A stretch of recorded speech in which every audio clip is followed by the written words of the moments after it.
yesterday. I hope you had a thoroughly enjoyable day, learned something, and had plenty to take away.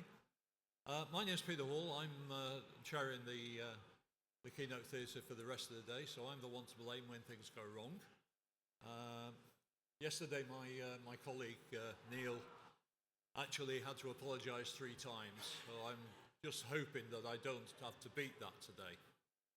So, I'm going to keep all the introductions as short as possible during the day.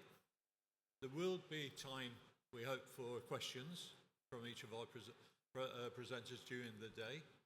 And let's kick off then with the implications of exposure to dust.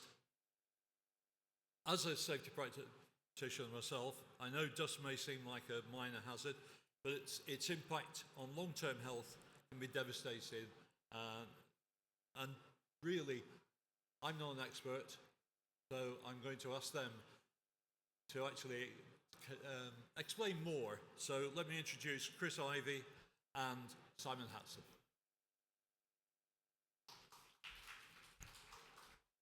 Good morning. Good morning. So just so you know which one of those I am, I'm Simon. So really good to be here today. Thank you. So when I was asked to do this session, all I was told at the very beginning was that, Simon, could you do a presentation on dust? Right? And I'll be honest with you, I was really chuffed about that. And there was a reason for that. At 7 o'clock on my very first day in full-time employment, the production manager at the time, he spent about half an hour explaining to me the risks of dust. Now, that may be a surprise to you that was the first conversation, but the role that I was fulfilling was to go and be a cleaner in a flour mill. So in that context, when he's talking to me about dust, he's not talking about it in the way that we're going to talk about it today. It was more about from an explosion perspective.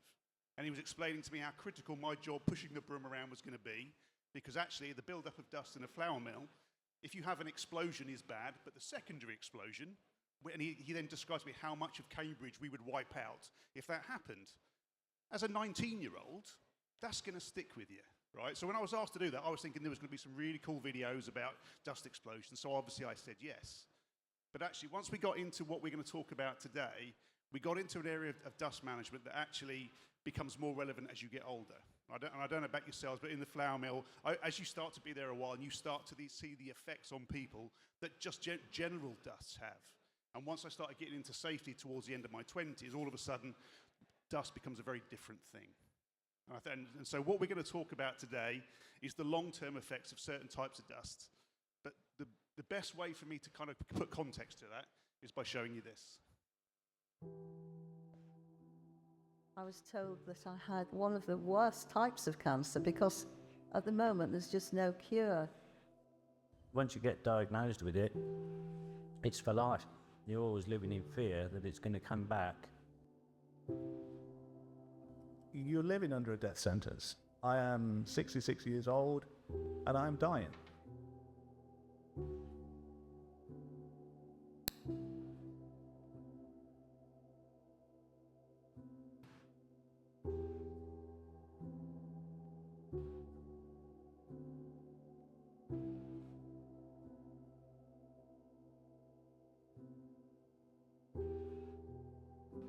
We believe there's essentially no safe exposure to asbestos, and for that reason, it's clearly a very dangerous carcinogen. When we look historically at the sorts of exposure that patients have had, for example, many can't describe any definitive exposure through employment. Some, of course, will have it through employment. Some will have been exposed indirectly through others that have perhaps been employed, or downstream, perhaps in a factory, that sort of thing, where the asbestos could have been carried from the air, for example.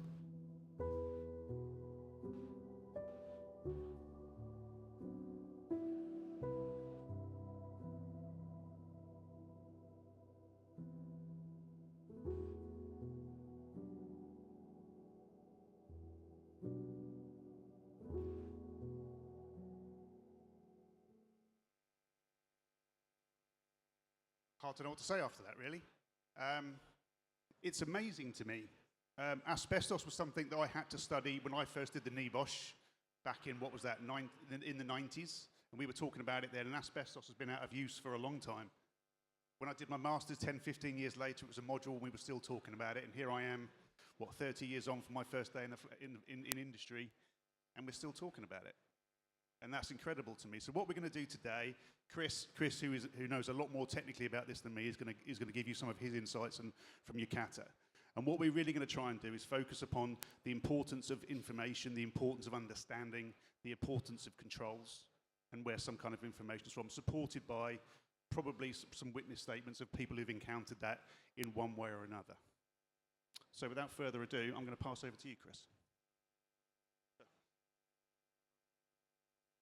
Thank you, Simon. Can you hear me? Yeah, you can now, thank you. Okay, let's see if we can get this to work.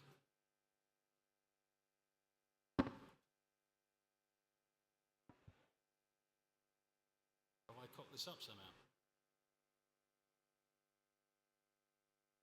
That's working, good, lovely. Okay, thank you for taking the time to come and see us. Obviously, I know there's a lot of options out there for you today. Like Simon, my first formal contact with asbestos was 1998, when I volunteered for some training so I could work in asbestos enclosures. I figured, well, if it's out there, I'll do it under my terms, you know, work fully aware of what's going on. I walked into the classroom that day, and it made me realise, being in that classroom, how it had been all around me.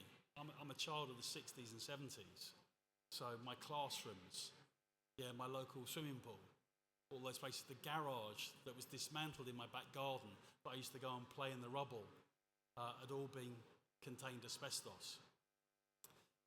And the one thing I want to tell you about today is people get very scared when you mention asbestos, quite rightly, but I always look at it like Green Shield stamps, for those of you who remember Green Shield stamps.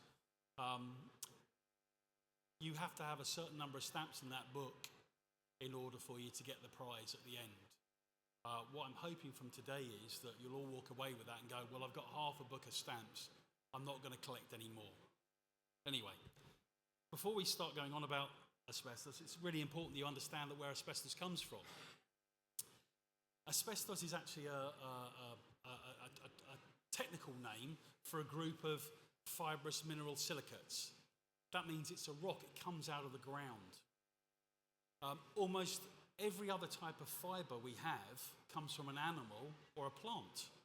Asbestos is the only rock that is fibrous. When it's formed, most rocks form into a granular way. So if you imagine if you crush them up, you look with a powder that might, early doors, look a little bit like a bowl of salt or sand or sugar. Not asbestos. When you do that to asbestos, you get these very long and thin fibres. I'm going to ask you now to imagine you are building a house for yourself and think what you'd want from that house. Today, where it's lovely and warm outside, but you'd want your house to be cool inside, wouldn't you? And in the winter, you'd want it to be warm. You'd want to make sure that when you touched it, you didn't get an electric shock from it. You wouldn't just want it to be made out of one material, so you'd want it to blend and mix with other materials. You'd want it not to wash away when the rains came. You wouldn't want to hear next door's arguments or them to hear your arguments. Well, asbestos is incombustible. You cannot set fire to it. It has incredible heat insulation properties, up to 800 degrees Celsius. It's fantastic because it's fibrous. It's fantastic at binding and joining with other materials. It resists high temperatures. It resists acids, alkalis, and biological decomposition. It absorbs sound. It's great for reducing condensation. And best of all, it's cheap. It comes out of the ground. It's everywhere you look for it. And that's why it's such a brilliant material and used in construction. But it's those very qualities that make asbestos dangerous to us. Its fibrous nature. The human body is incredible. Okay, it has its own dust suppression kit in your nose and in your mouth. Your nose is wet and it has hairs in it, and that's designed to capture large particles. Yeah, so before they get into the lungs.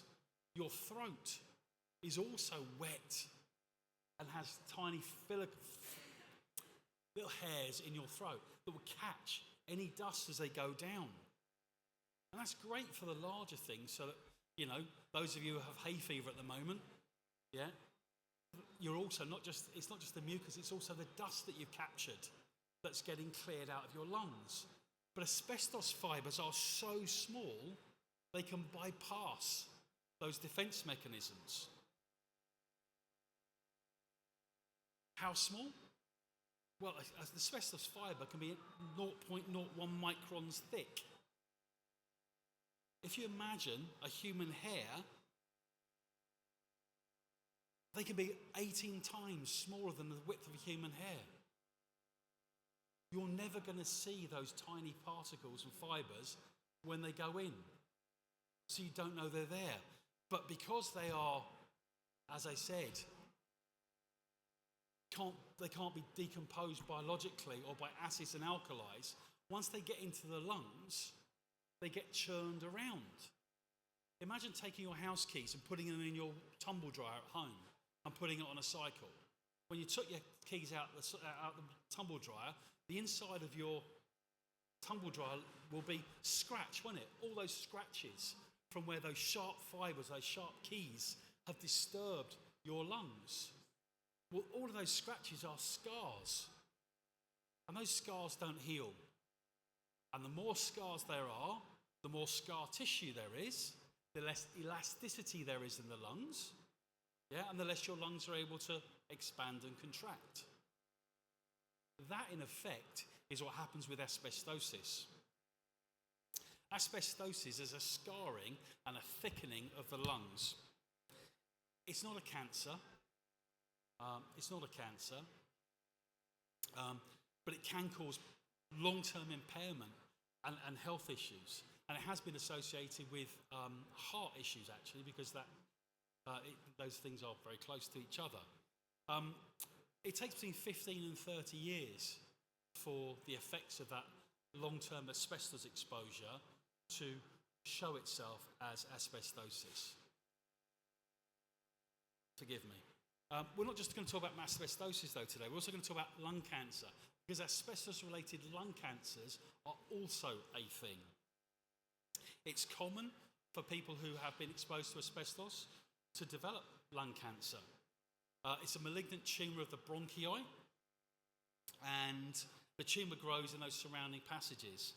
Again, 20 to 30 years' time after that exposure is when you might become symptomatic and be diagnosed with that asbestos-related lung cancer. And then there's mesothelioma. You already saw the video there. Now, apologies, I'm going to be critical of the HSE here. They have no bloody money, underfunded, so that's a very old video you saw there. Okay, so those numbers are wrong. Those numbers are sadly wrong. Mesothelioma is a lining of the lungs, the pleura. Asbestos is responsible for 9 out of 10 cases of mesothelioma. The latency period for it is anywhere between 15 and 20 years after exposure. These are actually the statistics most recently released by the HSE on asbestos-related ill health. As you can see there, mesothelioma deaths, 2,257. Asbestos-related cancer deaths, 2,500. Deaths where asbestosis was on the death certificate but wasn't associated with mesothelioma, over 490. So we're looking at over 5,000 asbestos-related fatalities annually in the UK. Now, in 1998, when I did my asbestos training, those numbers were lower than that, and we were saying we expected to see a plateau in 5 years. I have been saying that every year since.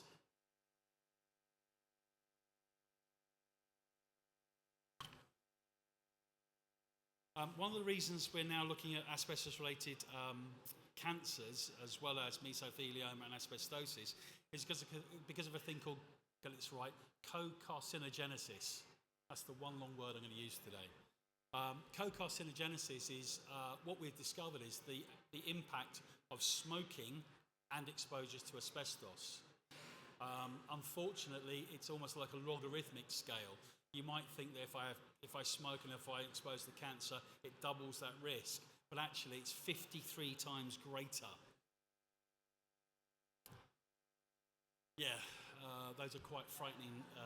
These are preventable deaths, statistically, for 100,000 people.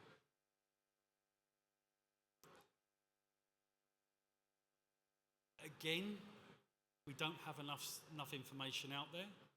We believe that there was somewhere in the region of 12 million tonnes of raw asbestos were imported into the UK in the last century. We believe we can account for about half of that as having come out of buildings in the latter half of the last century. So that means there's probably 6 million tonnes of asbestos still out there.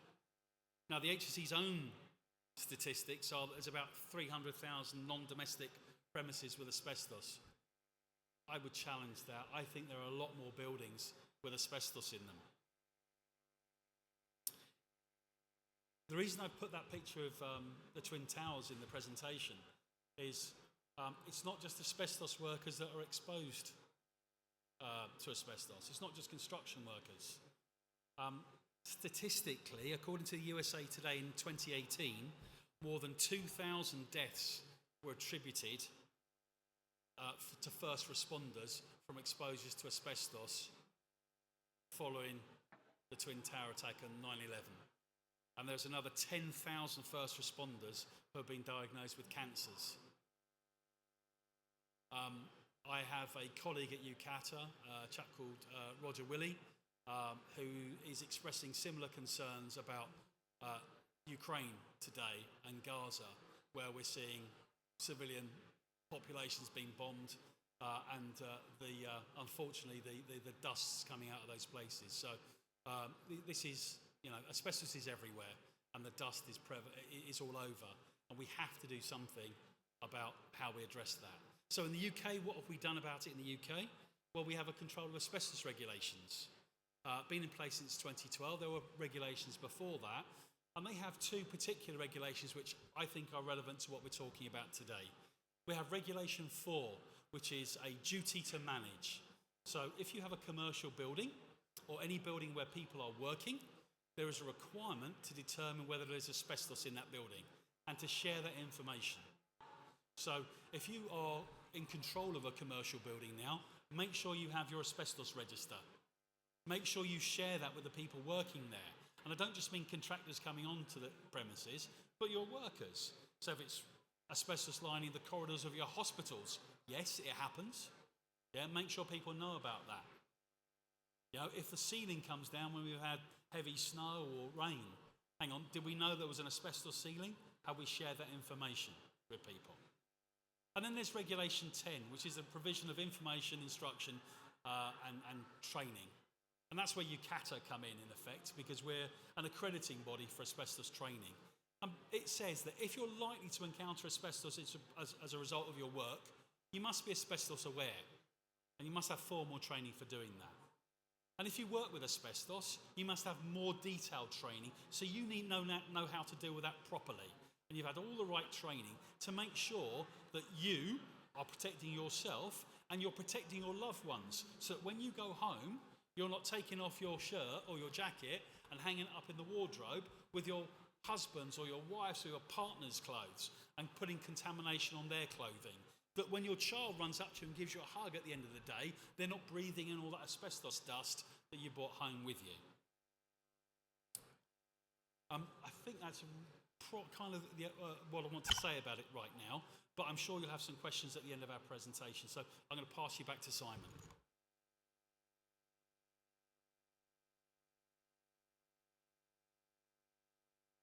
Okay.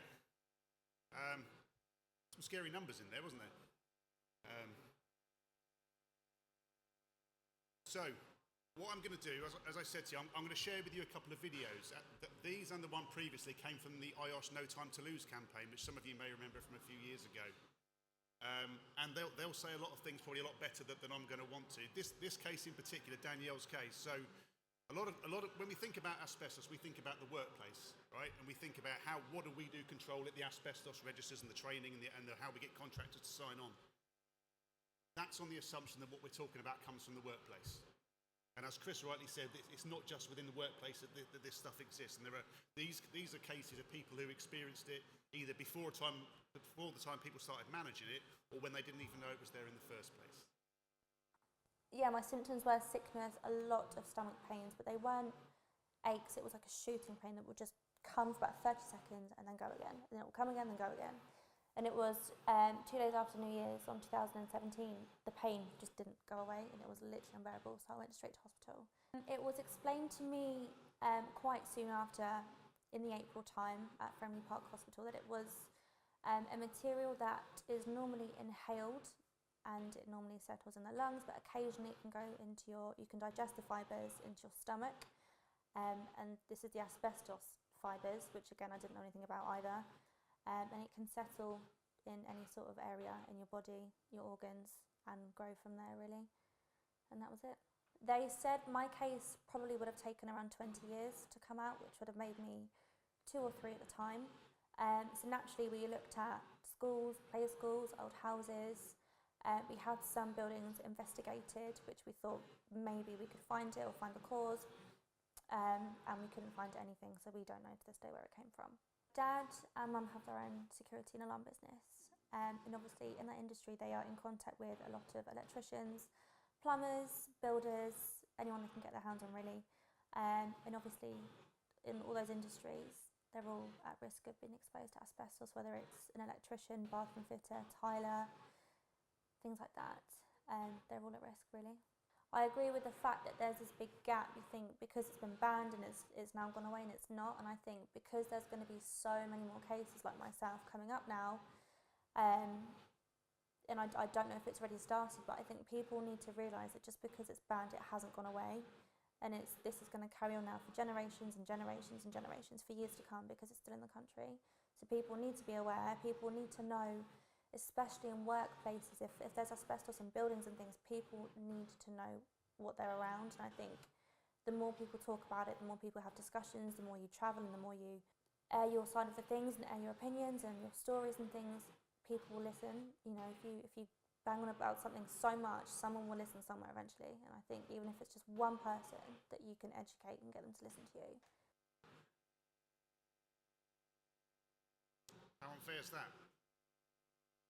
Yeah, for me, you look at that, and it's one thing with people who are going into work knowing, you know, being aware of this going in and knowing the rules they should follow and choosing whether they follow them or not. That's one thing. But for people to be affected by something they didn't know was there, that they were maybe potentially playing around with as kids, and yet 20 years later, and again, you don't feel it right there and then. Who knows when and where, and how many other people have suffered from the same thing because they too weren't aware of what they were around. This one, does anyone here know this face? Cool. No? Okay. So, I'll be open, full disclosure.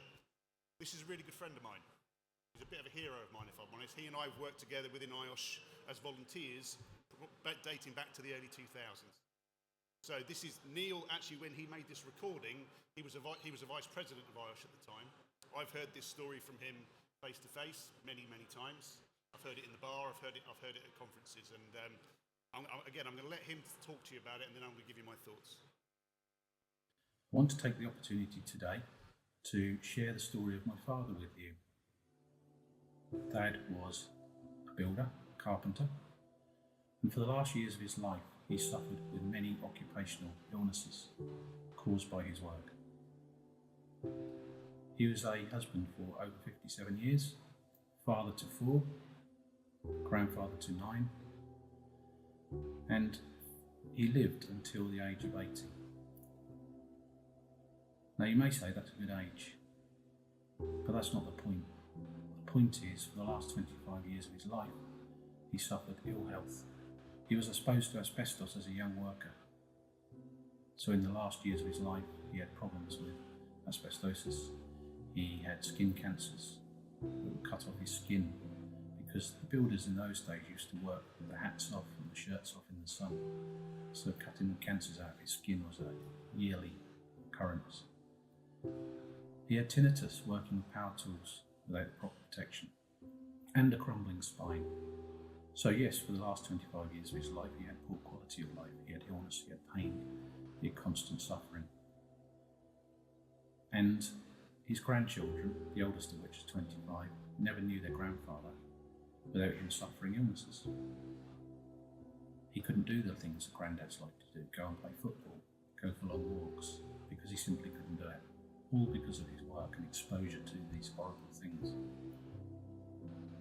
And 25 years, as I keep mentioning, and 25 years is how long I've been a safety professional. That's my why, that's my motivation. So my message to employers is this: look after your people, don't damage their health through work. To all the workers out there, please do protect your health. You don't know what you're storing up in the long term, and it will catch up with you. So please do stay safe. Life's about time and quality of time. It's not just about the instant accident where somebody dies.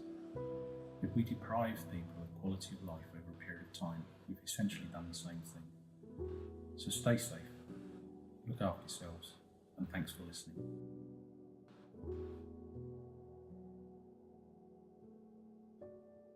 I can say to you with confidence with Neil that that's very real for him. And if you don't follow him on LinkedIn, I suggest you do. He talks about it. Only last week was he talking about it. And the one thing I love about Neil, and probably the reason that we're the friends that we are, is that we both have the similar line about it's one thing to provide information, it's one thing to have a register, it's another thing to give meaningful training. And I use the word meaningful there really strongly. Giving training for the training's sake is one thing, but actually making a difference to how somebody works isn't just by giving them a book to read.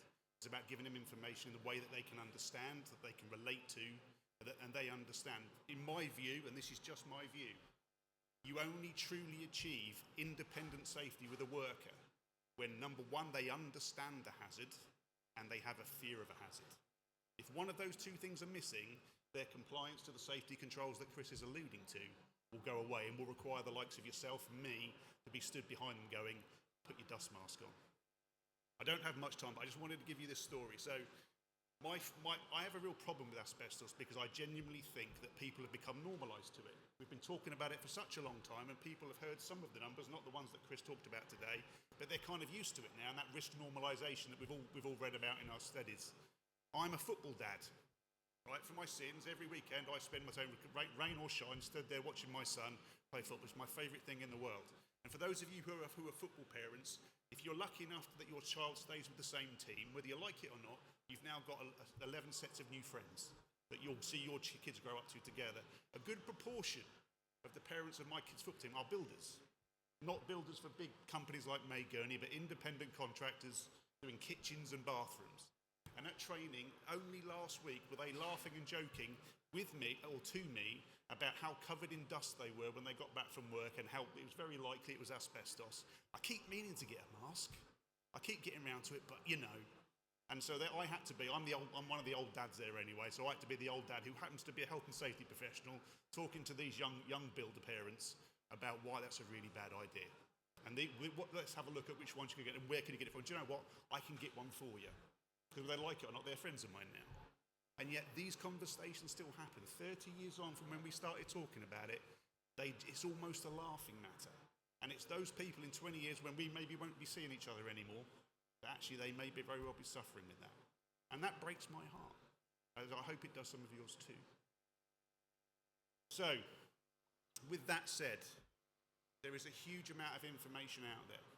If you go to the IOSH website, as you can see from here, there is a range of information in different forms for different audiences, not just about asbestos, but also some of the hazards that Neil talked about, sun safety. Only the other day, Chris, when you and I were talking about it, we were talking about MDF, likely to be the asbestos of the future.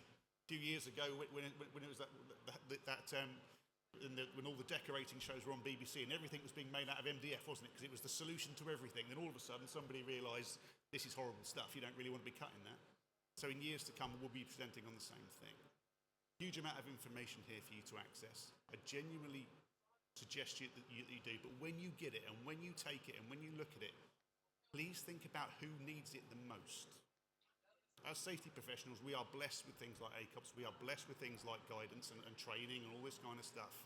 But in reality, the people who need it the most, the people who need to understand it the most, the people who you want to read it the most, are the people who are most likely to be harmed by it. And that's probably not you.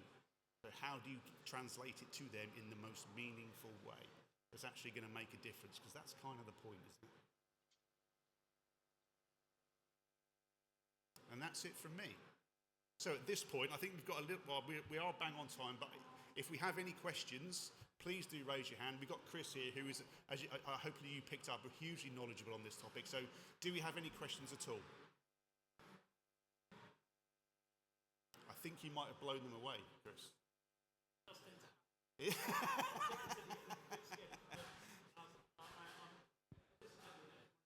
Fantastic. Thank you. I appreciate it. It was about MDF. You just touched on it briefly at the end of your presentation. Yeah. I work in the woodworking industry. With regard to MDF now, it is safer than it was, isn't it? Because of the formaldehyde, isn't it? Is reduced.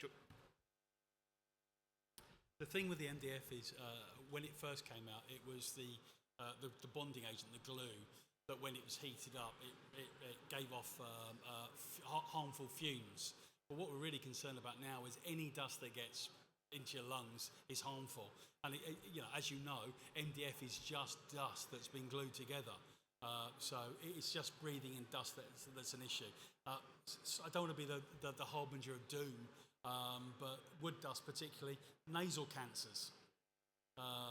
It's strongly linked to nasal cancers as well as other, lung issues. Just one more thing, I didn't mention it there. I don't know if any of you have seen the HSE statistics on ill health and injuries to the cost. The HSE calculates that, and this just blew me away, the cost of injuries and ill health to the UK economy is over £21 billion a year. 14 billion of that is ill health. And do you know what the scary part of that is? Half of that is borne by the individuals. It's the victims that have that impact. And then 50% of the remainder, or 25%, is the government covers it, and the other 25% is the employers.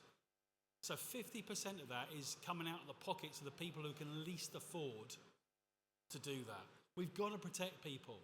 And unfortunately, we have to protect them from themselves, because people go to work, they want to work. They want to get on and do their job. And we sometimes have to say, yeah, we do, but let's make sure you've got what you need to do it safely. That's got to be our job. You mentioned 9/11 and the Twin Towers. I read one paper recently in IOSH that there's the potential for things like this to be coming out of Grenfell in a few years' time. Is that possible? Interestingly, they did some background on that, and they didn't find elevated fibre counts of asbestos. I think that might have been because of the work they did, sadly, prior to the cladding coming out. So it might well have been that some was there, but apparently they did do some background air checking, and they didn't find any particular spikes to it. So yes, it was a concern because of the age of the building, and it was, but they did look into it, and there weren't any, as far as I'm aware, any elevated counts found. Hi, thank you. You obviously know a hell of a lot. I come from a school background, so we've got a lot of asbestos in a lot of our buildings, and we manage that in a way that we have little red dots, so staff know this is where our asbestos is. But in terms of sort of educating our children, obviously footballs inside, outside, and parents, we have a big issue with are they going to panic? Yes. And it's have you got any experience of navigating those kind of conversations? The answer to that is I don't have any experience of navigating that, because it is a serious issue. I don't know what type of school you work in, but there's a system of construction called CLASP, which was steel frames, which was pretty much encased in asbestos in case of fire, to stop it bending and twisting, etc. The fibre counts when you slam a door in a school that's comprised of CLASP construction is elevated above what you would call the clearance level. So it's not good. I would be doing everything I could to encourage schools to remove it wherever possible. But at the moment, you're quite right. Managing it through teachers understanding the risk to them. Strangely, there's not enough, there isn't any research that I know of that shows a relationship between children's exposure at youth, so mine playing on that playground, to later exposures to asbestos, because we have it all around us anyway. But teachers, there are elevated numbers of teachers, disproportionate number of teachers rather, who have contracted mesothelioma, which can only have been in the classroom. So making sure that the staff in the school are aware of it, and that anything that's damaged is reported, any scarring is reported, so you get to it early before it can cause too much trouble. Yeah, we do. We refurbish and then remove when we build new schools. So Thank you. Yeah, we do. Thank you. Okay, well, we've gone over the time, but some interesting questions and a very, very interesting presentation. Ladies and gentlemen, can you please show your appreciation for the guys?